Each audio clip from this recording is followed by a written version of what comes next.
Human Sukuna, hailed as the king of curses, was once the strongest human sorcerer, but as a curse, he is now the biggest fear of Jujutsu society. There's no doubt that Sukuna is dangerous because of how broken his abilities are, but exactly how powerful is he? Satoru freaking Gojo stated that he can defeat Sukuna even after acquiring all 20 fingers. Stop the cap. Is Gojo overestimating his power against the man that is hailed as a king? Well, that's for you to decide once you complete this video. That's right, ladies and gentlemen, it's time to go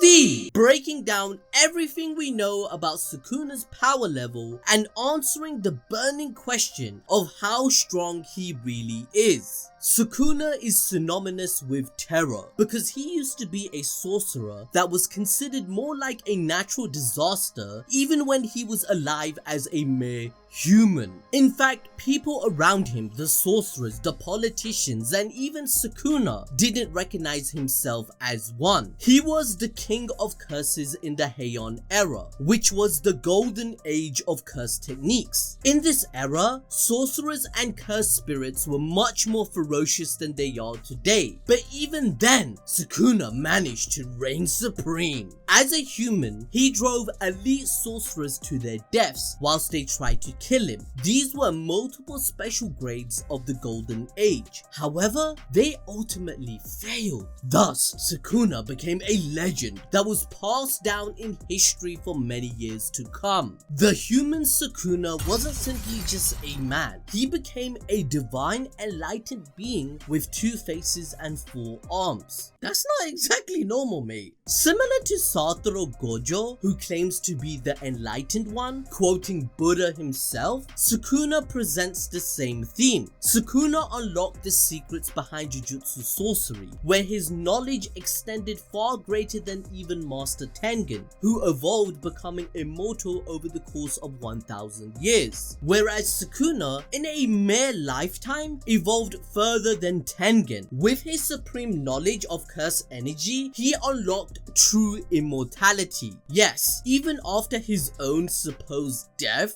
those elite sorcerers couldn't put an end to his remains. I mean, this dude was so strong as a human that he traversed time to become the strongest curse to exist? To prove this even more, look no further than the words coming out from Sukuna's mouth as early as chapter 8 with only 2 fingers. He states that he can live without a heart, but itadori, man, that guy would die, meaning he will live on forever through this curse until his eventual complete return and incarnation. Sukuna is so overpowered that each one of his fingers that has 1/20th of his soul, each piece became a special grade curse object that would resonate and give rise to powerful curse spirits. Like even Satoru Gojo cannot destroy Sukuna's fingers, to put it into perspective. And since I've mentioned that each of Sukuna's fingers hold a piece of his soul, he can still survive as long as there is 1 finger around. In this way, he is indestructible and immortal, similar to Master Tengen. Thus, Sukuna is definitely a league above simply being a special grade curse spirit, a fact that he has flexed multiple times in the story. He hates being put in the same category as the finger bearer curse wounds, and even spoke down to Jogo,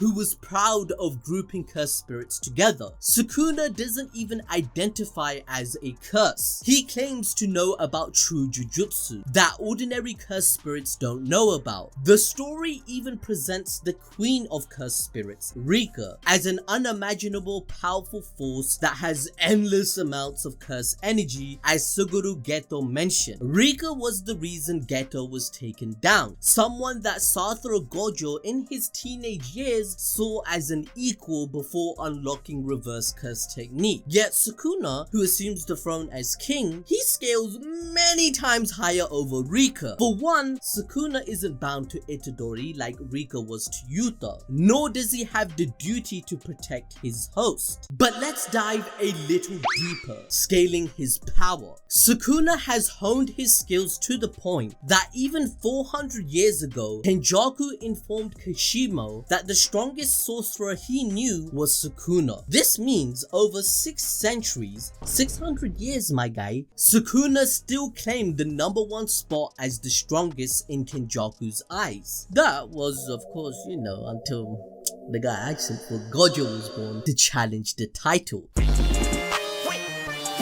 To put this into perspective, however, of how ridiculous this claim is in the sorcery world, Satoru Gojo mentioned that a sorcerer who had the 6 eyes and limitless are extremely rare, only born every couple of 100 years or so. They are so powerful that Kenjaku was defeated multiple times by them, and for his plan to actualize the culling games, that is, Kenjaku didn't take any chances and killed another 6 eyes user a month after they were born. Another piece of evidence is Gojo stating to Megami that 400 years ago, a 6 eyes user died against a 10 shadows user, whom Kenjaku orchestrated and had knowledge of. Yet he still claims that Sukuna in his true form surpasses all of them, and only Gojo himself believes that he can kill him. Which, by the way, I'm sorry to tell you, it might not be the case. Now, I know it's blasphemy on this channel especially to underplay Satoru Gojo, and we did power scale him as the strongest sorcerer in a previous video you can find here.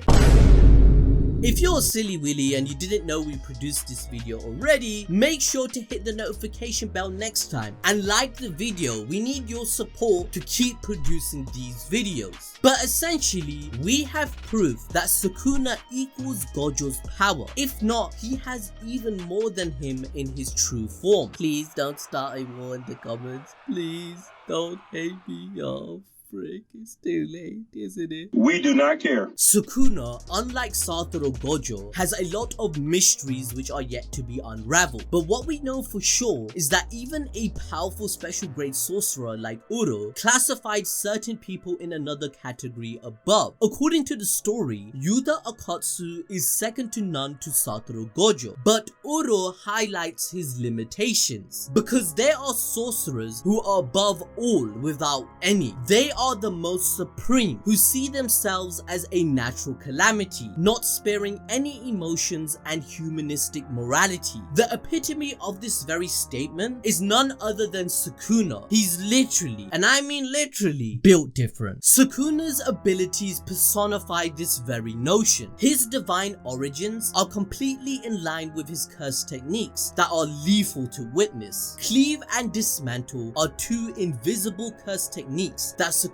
uses to cut and slash his opponents without them even knowing. Yeah, I'm being serious. They don't even know where the attacks are coming from, fam. There's no way of telling where this attack comes from, as Sukuna was surprised that Megami Shikigami General Maharaga could see the attacks, indicating that seeing past it requires future sight or an ability to adapt to all environments. A great example would be the special grade Curse Womb, who was instantly chopped into 6 pieces without realizing. Or in chapter 119, the sorcerer, he walks away and he's like, yo, my curse techniques of miracles gonna save me again. Yeah, everything's fine. A moment later.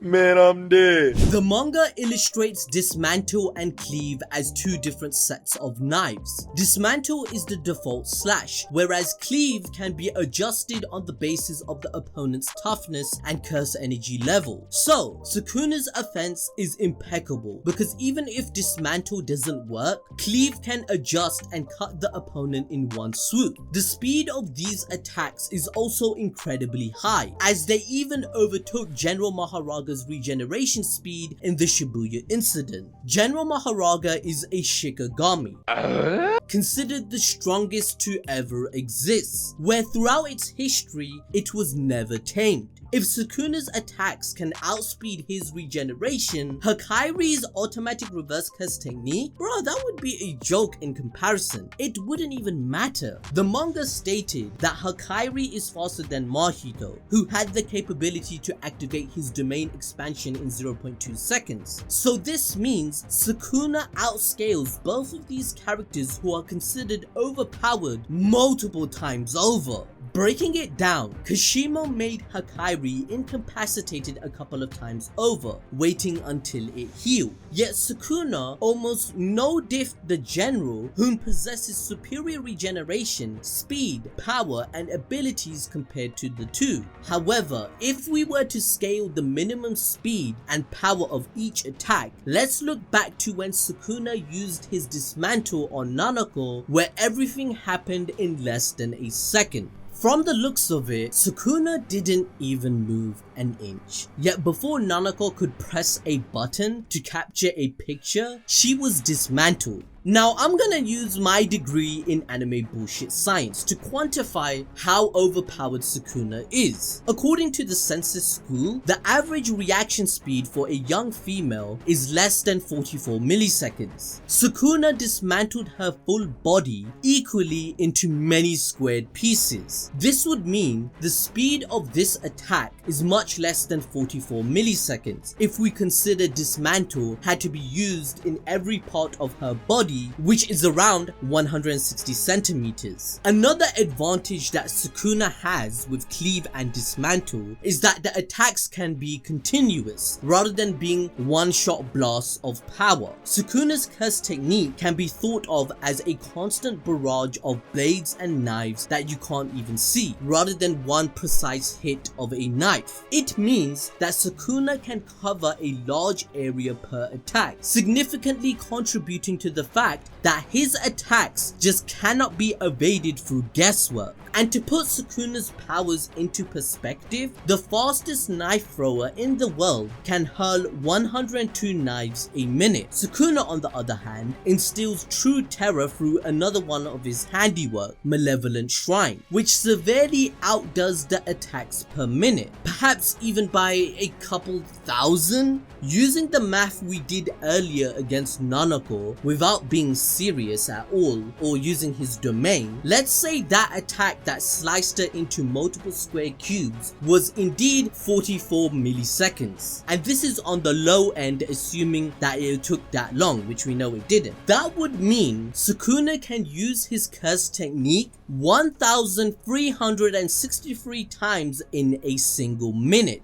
So with the domain on and his power at 100%, it would most likely scale into the tens of thousands. That's why he could beat General Maharaga so easily. So with the domain on and his power at 100%, it would most likely scale into the tens of thousands, because then cleave and dismantle can be used in their full form. This was the very reason why the general was no-diffed in a matter of seconds. Unlike other domains, Malevolent Shrine does not create a confined space with a barrier. This is because of Sukuna's binding vow that vastly enhances the range of his domain. By allowing an escape route in his domain, the binding vow greatly boosts the guarantee of Sukuna's attack landing on the opponent. This is more beneficial to Sukuna because his attacks are rapid and continuous and inescapable. Even in Shibuya, Unumaki lost his arm because he was caught in the torture of Malevolent Shrine's open domain. The maximum reach of Malevolent Shrine is 200 meters, but Sukuna can adjust it according to his desire. In the Shibuya incident, Sukuna reduced his domain to 140 meters to keep Megami out of its range. But this domain is super dangerous because of the speed and destructive capabilities it has. If you think that 0.2 seconds of Gojo's domain was crazy harmful to people, wait till you realize that Sukuna alone killed 3,000 people at Shibuya within the small time frame of a few minutes that he took over Itadori. That's like almost 1.3% of the total Shibuya population as of 2022. So to do the same kind of damage that Sukuna did, you would need a few thousand kilos of TNT. Since we know the range of Sukuna's domain was 140 meters, and we can see from this panel that he absolutely desolated the entire area. No buildings, no humans, nothing survived. The amount of power to do this equates to 22 tons of TNT, which is approximately half the blast radius of the father of all bombs, and more than equivalent to the mother of all bombs, which has a blast radius of 150 meters. So at full power, it being 200 meters, yes, you just heard that right. Sukuna's domain expansion is a mini nuclear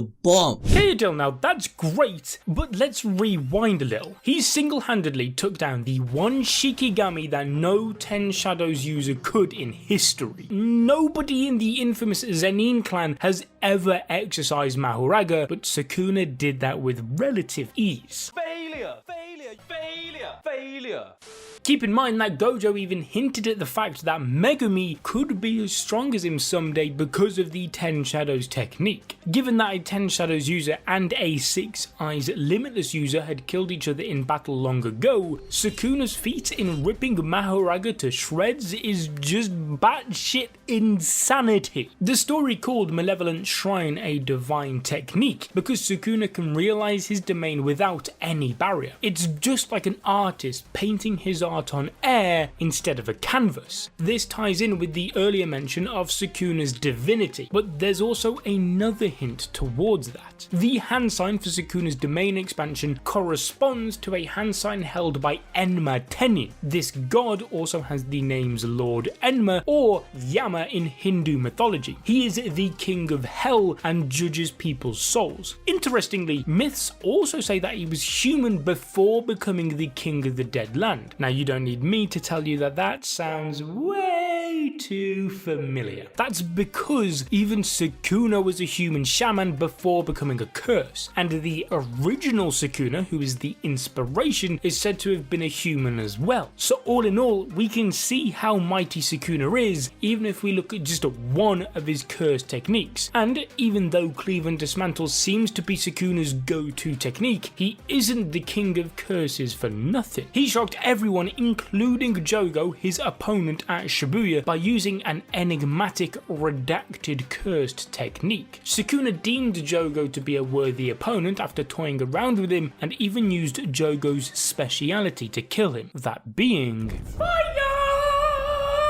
Jogo was supposed to be unharmed from fire since, you know, he's like kind of the volcano curse and all, but Sukuna literally burnt him to a crisp using his own flames. I mean, my man Yuji would have loved some fingers barbecue too, but you know, just saying. It's important to note here that Jogo is equal to 8 to 9 fingers of Sukuna and a special grade cursed spirit, not any of those ordinary bullshit nonsense. It was way too easy for Sukuna to win against Jogo had he not wanted to play around and insult him. Satoru Gojo confidently declared that he will be the winner even against 20 fingers Sukuna, but there is a chance that Gojo may have underestimated his powers. It's possible that Gojo measured 1 finger of Sukuna's strength and multiplied it by 20 to understand the full power of Sukuna. Think about it, doing basic math, Jogo measured to 8 to 9 fingers should have technically been around 60% of the power level of Sukuna's 15 fingers, but even he realized close to his death that he didn't expect the gap to be so vast. It's inconceivably big, as he was toyed around like a toddler would do with his food. My guy stood 0 chance. This proves that 1 finger going to 15 fingers doesn't mean he's getting 15 times stronger. It's a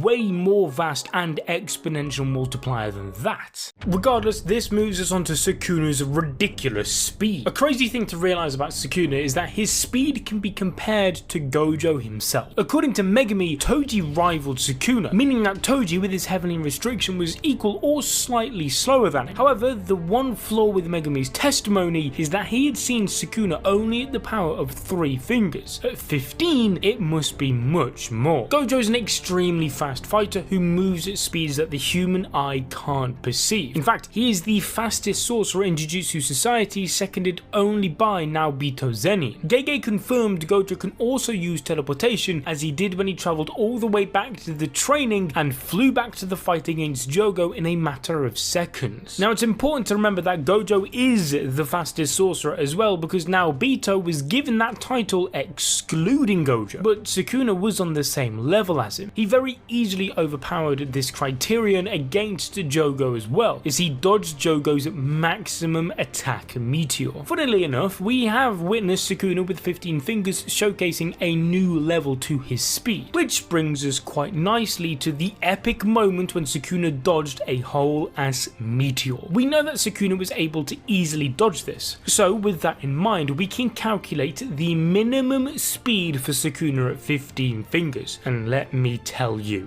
it is fast. We're talking speed of sound fast. We know this because the American Meteor Society states that meteorites typically strike the Earth's atmosphere at a speed of around 160,000 miles per hour. However, we also have to consider that Jogo is controlling and pushing it down further with his cursed energy, making it even faster. And so, let's say that the meteor that was sent down hurtling towards Sukuna was travelling at around 200,000 miles per hour. What's scary is that Sukuna waited until the very last moment for the meteor to close in on him and then dodged it within a fraction of a second. Even then, he blitzed his way past and circled round it to casually sit on top of the meteor, all just to ridicule Jogo that his maximum attack did nothing. This would mean that Sukuna's reaction speed, along with his movement speed, is faster than the incoming meteor, making him at a minimum greater than 200,000 miles per hour. This is much faster than the speed of sound, which is 767.3 miles per hour, and is also equivalent to the speed of lightning, which has an average speed of 270,000 miles per hour. And no, that's not to be confused with the speed of light. Though we can actually stretch this even further, suggesting Sukuna is even faster. We can do this by scaling Sukuna to Gojo, who is pretty much confirmed to be massively hypersonic. Gojo is the only one who can compete on Sukuna level, so even though we haven't seen Sukuna's potential speed with 20 fingers, we can find out his minimum potential from Gojo showcasing his speed during his own fight with Jogo. We've never seen his teleportation depicted visually, but we know he's able to travel hundreds of miles pretty much instantaneously, as like I said, he abandoned the fight with Jogo to go and get Yuji, then travelled back so fast that Yuji didn't even realise they'd spent time travelling. This could be actual teleportation only limited to Gojo due to his limitless and infinity, but given that Sukuna and Gojo are seen as equals, if not the only two who can match each other in all feats, it would mean that Sukuna too should theoretically be able to achieve Gojo's speed. So now that we've blown your mind regarding Sukuna's abilities, showcasing his raw power and speed, it's time to scale him even higher. Furthermore, we discussed an interesting theory about Sukuna's fourth and final curse technique in this video, as people who pressed the bell icon would know. From this theory, we can say that Sukuna's last technique is related to lightning, and each one of his curse techniques has divine origins. We can see traces of not just Japanese folklore and mythology in Sukuna, but also those of Hindu mythology. But of course, that's not nearly enough to encompass all abilities Sukuna has. The first and the most overwhelming ability Sukuna has is his unlimited cursed energy. Sukuna is a cursed spirit, and a special grade 1 at that, making him a behemoth of cursed energy. In actual battle, Sukuna's intellect and knowledge are definitely enviable. During his fight with Mahoraga, rather than jumping straight into it, Sukuna took his time to observe and come up with a theory about his opponent. He did get thrown around a bit, but it was worth it in the end, as Sukuna came up with the theory that Mahoraga was similar to Yamamoto no Orochi, telling us just how knowledgeable knowledgeable he is, being way more intelligent than any other sorcerer with his immense knowledge. For example, he noticed that Mahoraga's sword was covered in positive energy. He admitted that if he was a cursed spirit and didn't have Yuji's body, he would have died. He even concluded that if Megumi had summoned Mahoraga back when he only had 3 fingers, he would have lost. But at 15 fingers level of power, he came up with a foolproof plan that if Mahoraga was adapting after every attack, he just needed to attack at a speed that overcame his adaptation speed. Pretty easy really, but only if you're Sukuna. Furthermore, just like any other cursed spirit, Sukuna himself also possesses regeneration abilities, but he also has the reverse cursed technique. This is a super rare ability to have, let alone master it. It took even a prodigy like Gojo a trip to Heaven's Door to learn using it, and so far we've only seen Gojo, Yuta, Shoko and Hakari possess it, and 3 of the people on that list are just abnormal. Using reverse curse technique is very difficult in general, but being able to use it to heal others, that's even more difficult. But for Sukuna, it's just a simple task. He not only used reverse curse technique to revive Yuji after ripping out his heart, but also healed Megumi in the blink of an eye after massacring Mahoraga. He was even prepared to do the same when Yuta killed Yuji under pretense. To put this into perspective real quick, he used reverse curse technique to completely revive 2 people from death. My guy just cheated death. That is insane. Gojo can't even use a reversed curse technique like that. He can't use it to heal others, only himself. Other than this, Sukuna is also the king of poisons, because he has immunity to all kinds of poison and toxic substances. And since Itadori is oh so kindly allowing Sukuna to share his body with him, the same abilities apply to him, as we saw in his fight against Junpei. When Junpei used his poisonous jellyfish, there was no damage to his body thanks to Sukuna's immunity. Now, do you understand why we said he's immortal earlier? Yes. Sukuna is also very perceptive. For example, before Panda and Kusakabe could even move a muscle to escape from Jogo's meteor, he appeared right next to them and ordered them to not move. He can even predict their attacks, and if in the slightest chance he can't evade an attack, he manages to stay perfectly fine with his high resilience too. This ability can be seen seeping into Itadori's body as well, since Choso called him a demon because of how he could fight even after a lot of damage to his body. So as you can see, Sukuna scales at the same level as Satoru Gojo, if not higher, depending on your interpretation of the story. He is literally the definition of power and pure fear, paralleling Gojo's character in every step of the way. There is nothing he doesn't have,